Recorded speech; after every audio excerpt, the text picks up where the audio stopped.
So we'll start with international affairs today.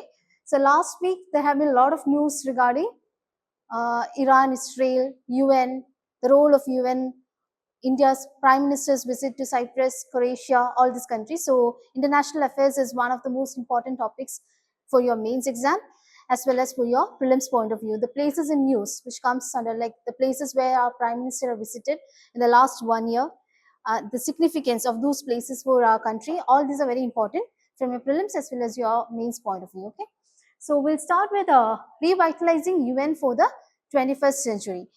So you must have heard about this debate for the last 1 or 2 years. Is UN a really relevant organization these days?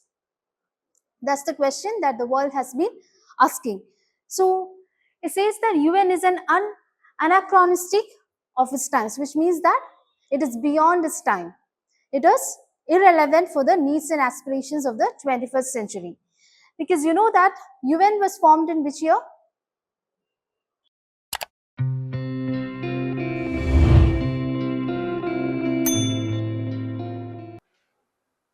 What was the context for which why the UN was established?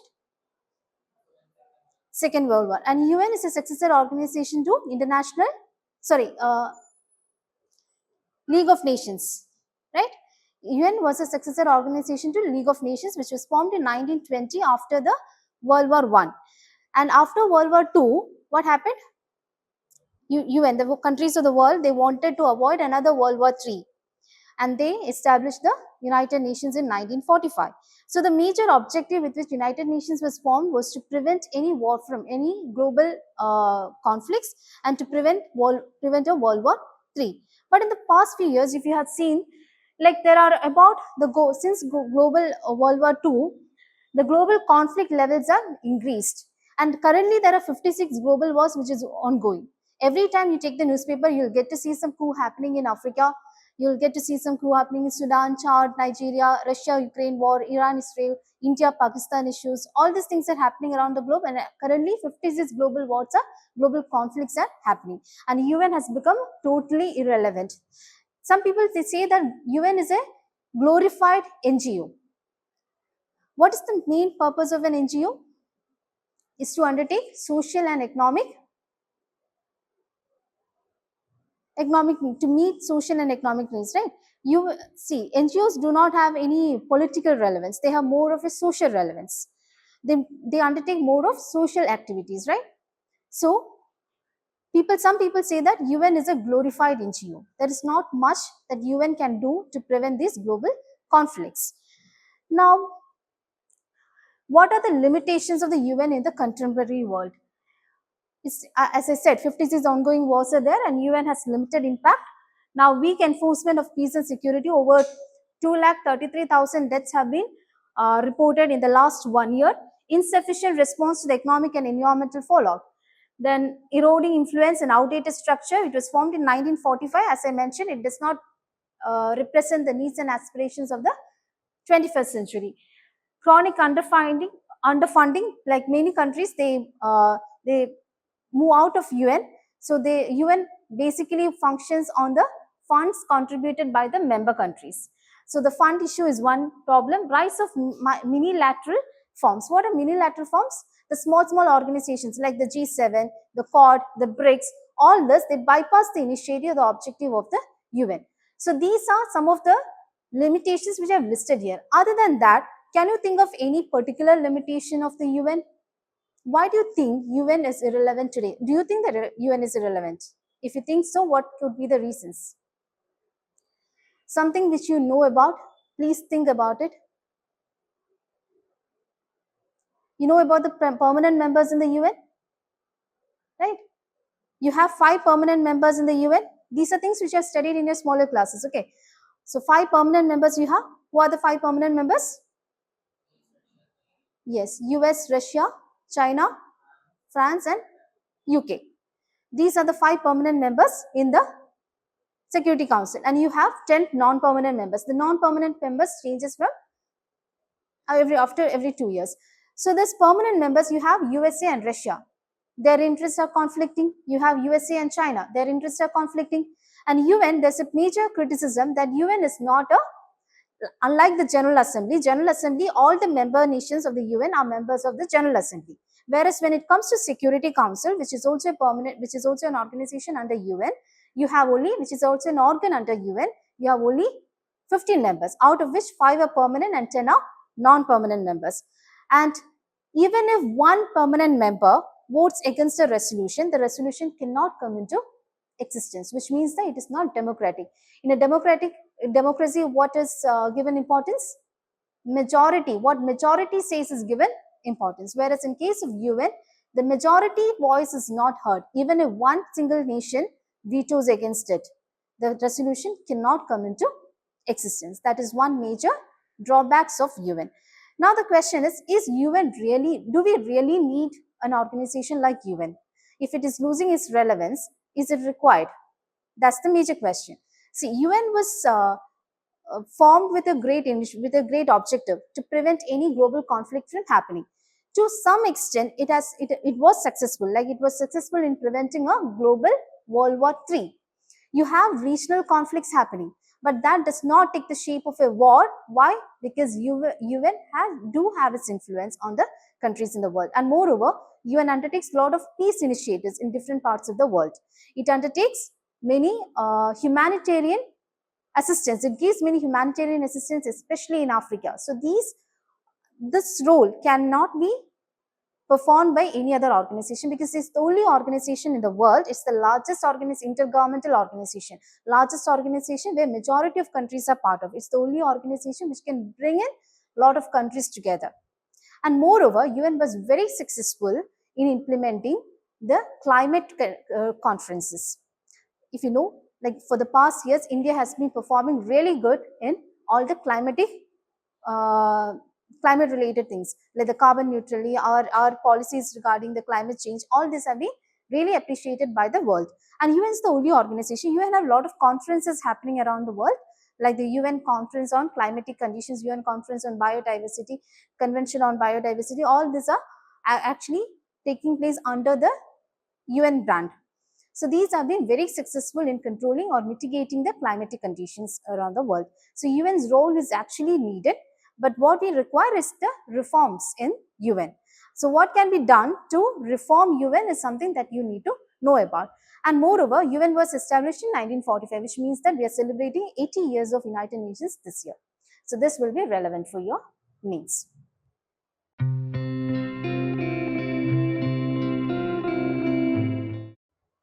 These are certain figures which I just given for you to note it down, or maybe you can use it in your mains answer writing. That's it. But other than that, these are things which I have not included these points here because these are things which you have to think about. Nobody can spoon feed you on these things. These are things which are already studied. Isn't it? In a democratic world, hearing only the voices of 5 people, having different views, having different political agendas cannot be accepted. And moreover, another big criticism about UN is that India is the largest. India represents about 1/6 of the global population, and this 1/6 of the country having 1/6 of the global population is not represented in the United Nations, which means that being the largest democracy, how can you say that when the largest democracy is not represented, you cannot call that organization as a democratic one? This is also a major criticism about UN. And have you heard about the G4 countries? G4 countries are countries who are seeking permanent seat in the United Nations but are not given. Who are those countries? One is India, another one. There is one more country from Asia which is also seeking a permanent seat in the United Nations. Which country could it be? Just guess it. See, current affairs classes is not meant for you to just come and listen. You need to think about it. I gave you a clue also. It's an Asian country. Which are the prominent Asian countries, biggest economies? China is already a permanent member. India is one seeking a permanent seat. Which is the other prominent country? Japan. India surpassed Japan as the biggest economy, right? Third largest economy. So Japan is also seeking. Another 2 countries are, one is Brazil, another one is Germany. These are also very prominent economic powers of the world, and they are also seeking a permanent seat in the United Nations, and that's why these countries are called as G4 nations. So we don't have an organization called G4. We have G7, we have G20. G4 is not an organization; it's an informal organization of these 4 countries. Okay. Hazards of going global on the India-Pakistan issue. So you know about the Pahalgam attack, and after that, India retaliated with Operation Sindhu, which was a military confrontation between these countries, and then we came to an agreement, ceasefire agreement.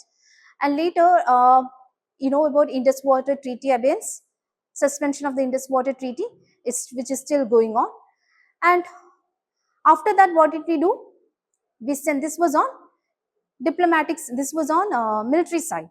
After that, we sent diplomatic delegations to countries around the world. So this was an article which came in, I think, Indian Express, which talks about, instead of focusing on these delegations, diplomatic delegations, India must focus on our security and strengthening our security borders, because these delegations, the role these delegations play on international platforms are actually very minimal. You know all the controversies regarding this international delegations, right? Shashi Tharoor's name was not given by the Congress, yet the BJP chose Shashi Tharoor to send. Shashi Tharoor has a huge fan following. All this hungama you must have read in the news. But the people, so it was portrayed that these delegations were successful. It was successful to an extent, but then minimal, not much we can expect from these kind of delegations. And why? Because India-Pakistan issues, for the global world, when they see India-Pakistan issue, they don't consider it as something which is newly born. It was there in our history. We share a common past. We share some connectiveness, right? So for the countries around the globe, they see India and Pakistan as not as 2 countries, but as one nation. One nation that shares, one nation that speaks a common language, one nation that shares a common history, one nation that shares a common culture. So for the outside world, it's almost the same. Moreover, see, when you hear about a nation, for example, you hear about Prime Minister Modi visited Cyprus. Modi goes to Croatia. What do you do first? You'll go and see that in the global map, right? You'll see where these countries are located. So when people around the globe, when they see the map, the problem is like Jammu and Kashmir is still India occupied Kashmir and Pakistan occupied Kashmir for the countries around the world. The UN has not recognized the status of Kashmir, which means that for the other nations, it's always a conflicted region. So whenever we whenever we send a delegation, whenever we pass a resolution, whenever we come up with a diplomatic stand against Pakistan, it is seen as anti-Pakistani resolution or anti-Pakistani stand. It is not considered to be of global importance. That is one problem. Another thing is that India's draft for, we have moved to the UN. We have actually drafted a comprehensive convention against terrorism. It was a resolution against terrorism that was seen as anti-Pakistan. It was dismissed. And moreover, you know that currently Pakistan is also a member of the UN security. It is also heading some of the UN's committees. Another thing is lack of universally accepted definition of terrorism. This is one major problem. We don't have a proper definition of terrorism. One country's terrorist may be another country's freedom fighter. So whenever we portray Pakistan's terrorist activities, they will come up as they will come up on the global world as victims of terror attacks. India's historical support for armed liberation movement cited as an evidence of ambiguity, which means that India has actually supported the armed rebellion movements in Sri Lanka and also in Africa. LTT regime, you know, right? So we have sent the support to these nations. So that is seen as a double stand by the global world, because in the past we had shared a past where we have actually supported these organizations. India's firm stance, future bilateral engagement, we have taken a firm stand that, you know, any talks hereafter, any talks that we'll have with Pakistan will be treated as a any attack on our sovereignty will be considered as a war. So we'll have all the, see, in case of a war, the country will have all the rights to retaliate.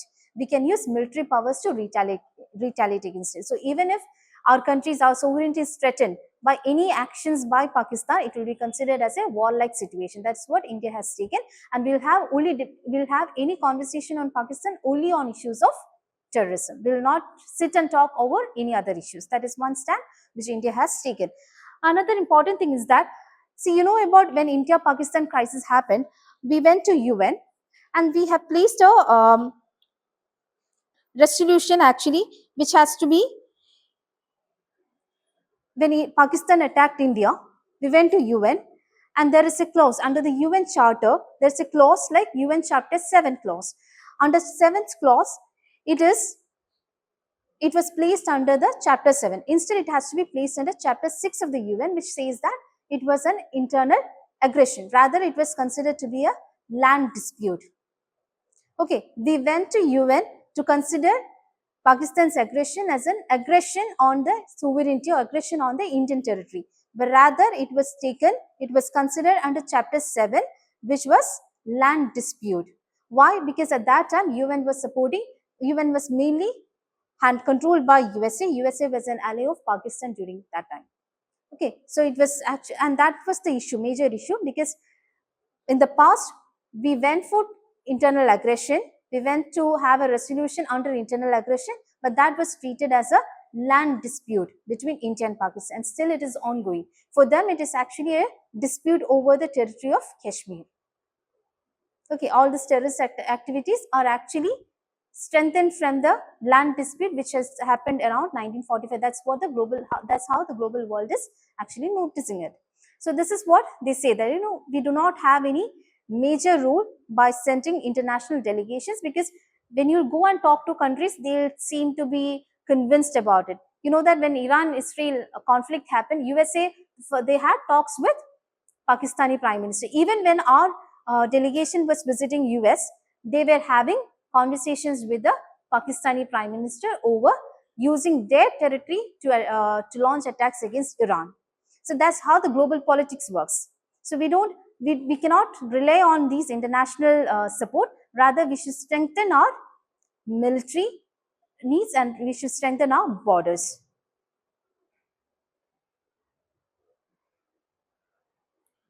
Israel-Iran strikes and implications for India. This you know. Okay, Israel is here, Iran is located here. How does this Israel-Iran conflict happen? On June 13th, what happened? Who attacked first? Israel launched Operation Rising Star. Israel's operation was called as Operation Rising Lion on Iran. See, Iran, Israel, Israel, it's a holy place for three communities: Islam, Christianity, and Judaism. So the conflict dates back to 586 BC, when a Jewish temple in Jerusalem was actually attacked by the Persian Babylons. So since then, they were having this conflict. And then this conflict, you can actually divide this conflict into pre-1979 and post-1979. Because in the 1979, there was Iranian Revolution, which is also called as Islamic Revolution. And after that, after the Islamic Revolution of 1979, Iran became an Islamic country. Iran, and basically the revolution was to overthrow the autocratic rule of the rulers there. Yes, Iran is a Shia country, Shia Muslim country. Even then, Iran does not have the support of all the Arab nations. Why? Because most of the Arab nations are Sunni Muslims. Sunnis and Shias, they don't get along. Okay, and Iran is a Shia country. So after 1979, Iran became a Islamic Muslim nation, and this nation, they took a anti-Israel stance. Why? When was Israel established? 1948.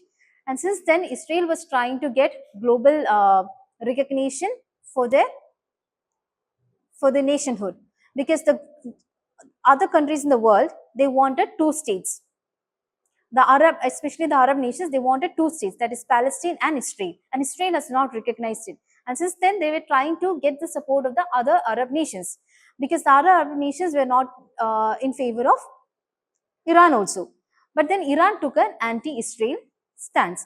So since then, this conflict was going on, And one major problem, the major trigger for this recent attack was that uh, last year in October 2023, you know that Iran was then actually helping all the terrorist organizations, the Houthis, Hamas, all these organizations. They were they are anti-Israel organizations. So Iran was funding these organizations, the Houthis, Hezbollah, Hamas. They were active in certain regions like in Palestine, in Yemen, in Libya. All these nations, these people are in they are called as freedom fighters by these nations, but UN has designated them as terrorist organizations. So these organizations, they were actually, Iran was funding these organizations. So they were attacking Israel.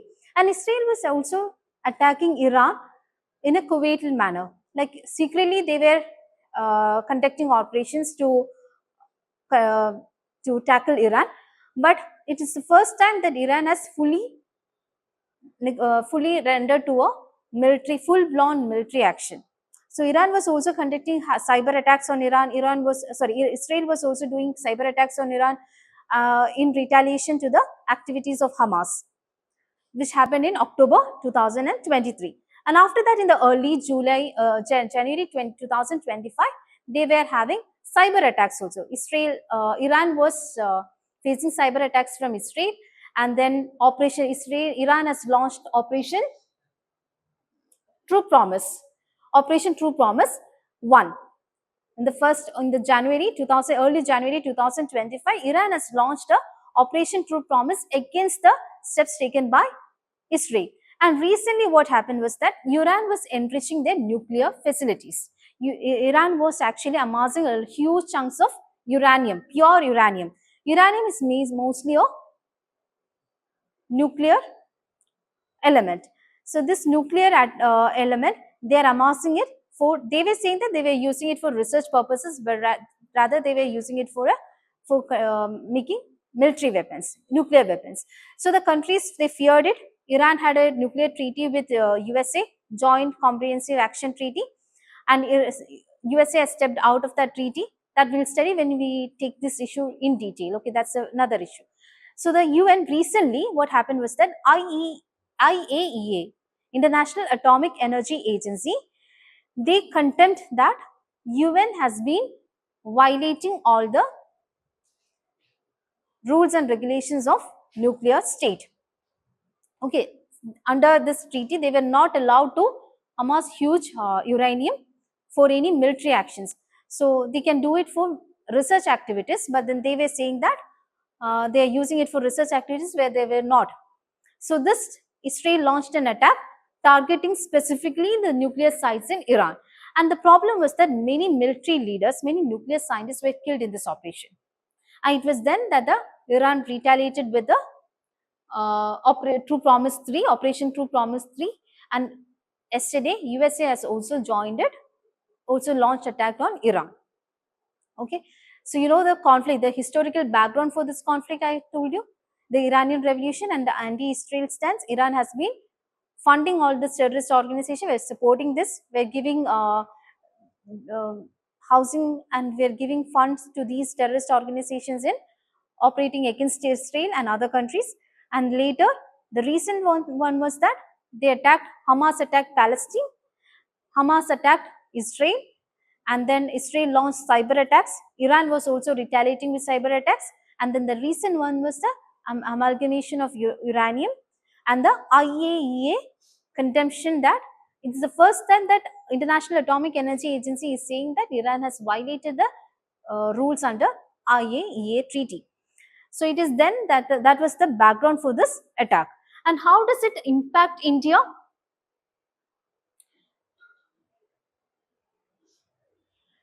Hampering energy security. Okay, because we import a large share of crude oil and other petroleum products from the Iran. Okay, and you know about the Iran Chabahar port? Okay, it's a port in Iran where we have India is building that port in order to conduct the trade so that we can avoid the Ghadar port in Pakistan, which is built by China. Okay, so to conduct trade with other European countries, we have built the Chabahar port. So now the problem is that when Iran is having a conflict, we cannot conduct trade through this port, and our that question has been like it is in question. The Chabahar port, the security of the Chabahar port itself is in question. And now over 66% of India's NRIs in Middle East will face risk, because basically you know that the problem is happening between Iran and Israel, and but all the other Gulf countries are actually impacted with it. Disruption to strategic connectivity. Chabahar port, IMEC threatened, that is Maritime Economic Corridor, International Maritime Economic Corridor has been threatened. Shipping disruptions in the Red Sea. Iran, Persian Gulf and Gulf of Oman. Here you have the Strait of Hormuz. Strait of Hormuz. The problem is that when the Strait of Hormuz is one major strait where all the trade happens, especially through this Middle Eastern nations. Middle East is actually also the West Asia. It is west of Asia, so it's West Asia for us. It's Middle East for the other European world, Europe and America. It is West Middle East. So here you have the Strait of Hormuz, and all the trade is happening through the Strait of Hormuz. So when a conflict happens, what happens? The trade will be affected. Where is Suez Canal? Egypt, which is towards this side. You have Saudi Arabia here, and near to Saudi Arabia, this is a strait. Here you have Egypt. Around here you have the Suez Canal. Okay, so when this strait is impacted, this will also be this trade through this strait will also be impacted, because generally the goods they flow from this place to here. But then Suez Canal won't face much impact as compared to the Strait of Hormuz. Now, when Strait of Hormuz is impacted, the problem for India is that shipping will take long hours to reach India. We will have to take the Great Horn of Africa route to reach India. That will be even more costly for our ships. ഷിപ്സിന് കുറച്ച് ദിവസം നിൽക്കണമെങ്കിൽ തന്നെ ഒരുപാട് fuel ആവശ്യമുണ്ട്. അപ്പോൾ കുറച്ചും കൂടി delay ആയി കഴിഞ്ഞാൽ എന്ത് സംഭവിക്കും? Fuel cost will increase, operational cost will increase, അവരുടെ ഫുഡ് ആൻഡ് ഇതെല്ലാം അവർക്ക് അത്രയും കൂടി സ്റ്റോക്ക് ചെയ്യണം. So all this will be impacted, അവർ ഓപ്പറേഷണൽ കോസ്റ്റ് വിൽ ഇൻക്രീസ്, അവർ trade will become costly. And now that the imports are impacted, what happens? Imports will become costly, our fiscal deficit will be impacted, current account deficit will be huge. Borrowings will become expensive than the imports will become expensive than exports. So then our account deficit, current account deficit will be impacted. And moreover, it impacts on a diplomatic tightrope. Will not be in a position. See, Israel is very close to India, as well as Iran is also very important for India. So we cannot take a global stand on this issue. So that is another problem. Impact on export. We export almost 20% of the basmati rice to Iran. We export a lot of jewelries, a lot of precious stones to Iran, spices to Iran. All this impacts will also be, export will also be impacted. So basically it impacts our imports as well as our exports and our energy security.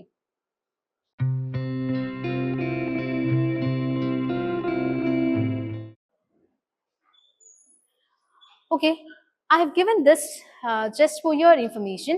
There's an organization called International Civil Aviation Organization, which actually undertakes the regulations regarding the aviation sector. So once this Air India attack, Air India plane crash happened, what happened? We have been blaming the security. We have been questioning the security of our aviation rules, the regulations, who is regulating it, whether proper checks have been conducted, all this. So it is for your information that India's global aviation safety rank, where do we stand in our aviation safety? In a the recent audit was in November 2022. In the recent audit, India is the third largest aviation market after USA and China. And moreover, we were ranked above the global average in all the 8 audited areas, like the legislation, licensing, operations, and 8 areas were there. In all the 8 areas, we have been ranked above the global average. We have even surpassed USA and China in our operations parameter. In the operations parameter, our ranking is much above USA and China.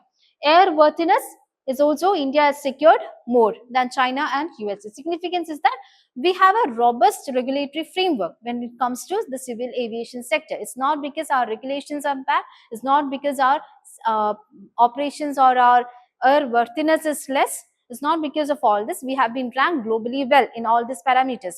But still, why did this plane crash happen? There are certain speculations, but we will come to that only after we get a formal conclusion from the part of the government. Okay. Other than that, after still then, all these are speculations. We don't know about all this.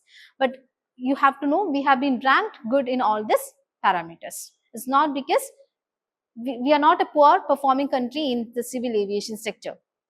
We are the third largest aviation market after USA and China. As I said, Cyprus visit. It is very important. It's a very significant visit. Cyprus is a very small country in the Mediterranean Sea. It's an island nation. So the first Indian Prime Minister in the last 23 years, the first one was to visit this country was Vajpayee, A.B. Vajpayee in 2003. Now Modi was awarded Grand Cross of Order of Macarius III. And this sometimes can be asked in the question that who actually gives this honor? It's the highest civilian honor given to any person in the Cyprus. Now, committed to enhancing coordination with the international bodies. Why is this important? What makes it important? This is Cyprus. Okay. Cyprus is actually a bizonal nation. Bizonal nation means you have, this is a green line. The green line here is a buffer zone. Okay, buffer zone which is controlled by United Nations. And north of this buffer zone is actually administered by the Turkish Cypriots, which means that they are Turkish community. They are Sunni Muslims. Okay, they are Sunni Muslims. They are called as Turkish Cypriots. Okay, they are administered by the Turkish Cypriots. And here you have the Greek Cypriots. The people from Cyprus itself, but they are of Turkish origin and Greek origin. The Greek Cypriots, they are Christian Orthodox community. So that's the reason they have a conflict.